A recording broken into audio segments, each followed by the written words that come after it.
ఈ హెచ్యు భూములన్నీ గవర్నమెంట్ అంటున్నారు. ఇక్కడ ప్రాబ్లం ఏంటంటే ఇందిరాగాంధీ టైంలో ఆమె యూనివర్సిటీకి 2000 ఎకరాలంటూ ఇచ్చేసింది. కానీ అది యూనివర్సిటీ పేరు మీద రిజిస్టర్ అవ్వలేదు. అలా టైం పోయే కొద్దీ 2004లో మళ్ళీ స్టేట్ గవర్నమెంట్కి 200 ఎకర్స్ ఇచ్చిందని అంటున్నారు, చూపిస్తున్నారు వాళ్ళు ప్రూఫ్స్. కరెక్టే. దాన్ని మళ్ళీ గవర్నమెంట్ డెవలప్మెంట్ కోసం అని చెప్పి మేము యూజ్ చేస్తున్నామని చెప్పి మొత్తం క్లీన్ చేస్తున్నారు, మొత్తం ధ్వంసం చేస్తున్నారు చెట్లు మొత్తం.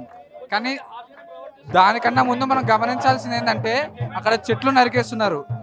ఇప్పుడు అక్కడ ఉన్న అడవిలో జింకలు ఉన్నాయి, నెమళ్ళు ఉన్నాయి, ఎన్నో రకాల పక్షులు ఉన్నాయి. అవన్నీ చనిపోతాయి. వాటన్నిటి గురించి ఆలోచించకుండా కూడా ఇలా ఈ డెసిషన్ తీసుకోవడం అనేది కరెక్ట్ కాదు.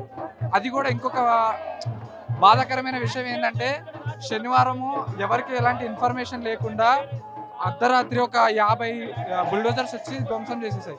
స్టూడెంట్స్కి అలౌ చేయలేదు. ఒకవేళ ప్రొటెస్ట్ చేసే వాళ్ళని కూడా అరెస్ట్ చేశారు.